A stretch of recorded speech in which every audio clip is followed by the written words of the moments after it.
Phoenix Rising by Michael Anastas. For an hour, the others waited, until after darkness had fallen, Merlin and Ash finally crashed into the truck, with an unexpected reason for coming in.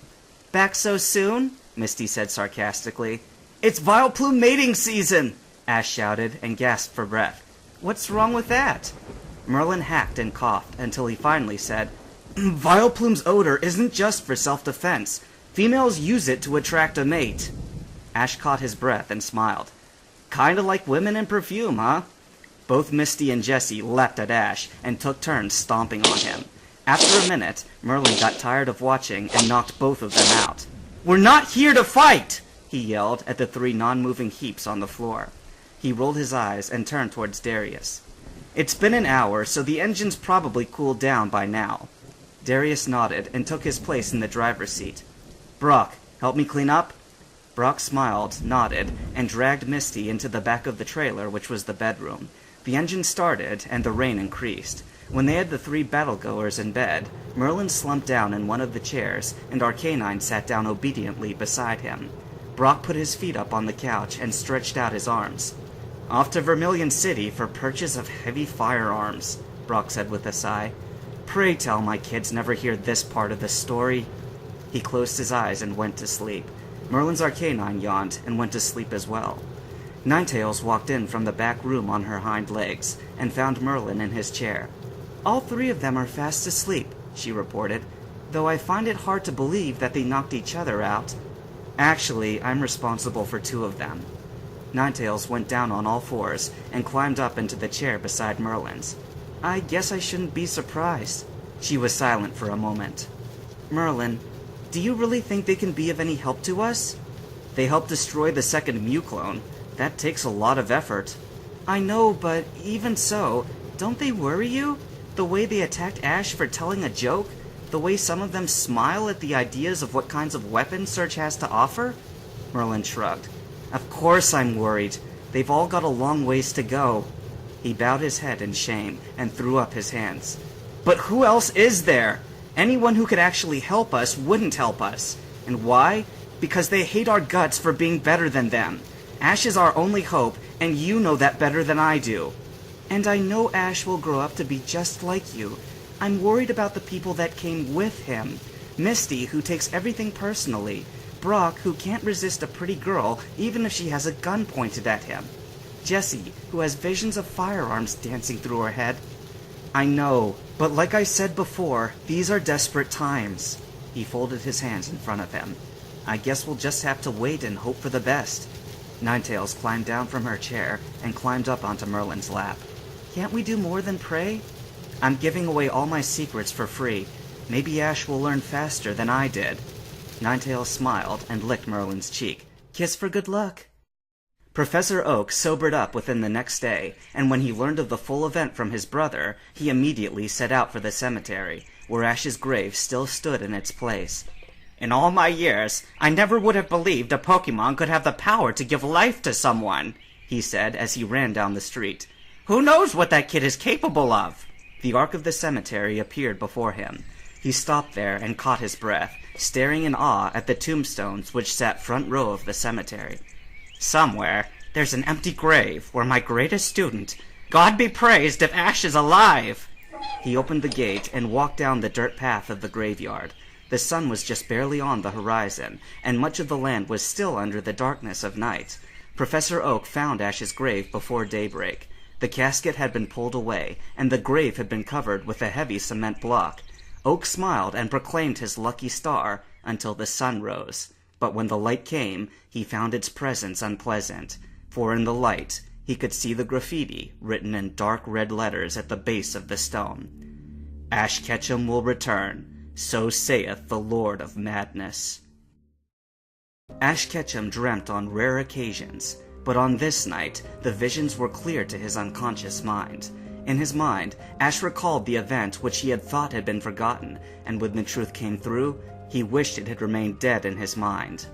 He dreamt of his battle with the Mewtwo clone, the day he was killed. He remembered every detail, up until when he was killed. Mew3, as it was called, stood 30 feet tall, holding in its hand what had once been a telephone pole, now sufficed as its easy method of bashing and smashing. Ash and Sabrina threw everything they had at the huge creature, but their Pokemon were cast aside like toys, literally. It stared down at them with hard eyes, and Ash sullenly remembered what had happened next. Ash and Sabrina had been thrown up against the wall of Sabrina's gym, and they had both been crushed when it came down upon them. But that didn't happen. Instead, at the very last second, Ash found himself behind the huge creature, where he witnessed the death of Sabrina from up close. Then, before the massive creature, stood Merlin Durai, standing 30 feet tall, dressed in samurai armor, his sword drawn and waiting in his left hand. Mew3 charged Merlin, and with a single slash of his sword, Mew3 was reduced to dust. Merlin sheathed his sword, his armor faded, and he was reduced to normal height. He walked up before Ash and pulled him to his feet. "Keep a firm hold and a clean blade," he said with a smile. "Heroes live their lives in glory, but when death becomes them, one must take the fallen sword and continue the battle." Merlin smiled and faded away. On the ground rested a finely carved, beautifully polished sword, exactly the right size for Ash. Ash hefted the sword, and his entire body was filled with power. "Pika! Pika!" As Ash's eyes came to focus, Pikachu leapt off his head, and Arcanine tackled him. Misty told me later that Ash had actually flown out of his bed, smashing his head so hard against the top that a rise appeared on the mattress above him. "You all right?" asked Misty, eyes widened. "You looked like you were having a nightmare." Ash blinked in the morning light. "A nightmare? It must have been. Pikachu saw you tossing in your sleep and—" "Pikachu?" He looked up at his little electric rodent and remembered the surge of power the sword had given him in his dream. "I was worried. Sorry." Ash hobbled to his feet, and Ninetales came in holding a tray of coffee mugs. "Well, good morning to you, Ash," she said with a sigh. "Or should I say, good afternoon." "Afternoon?" Ash leapt from his spot on the floor and crouched down before the little clock which sat upon the nightstand between the two bunks. 4:31. He'd slept through half the day.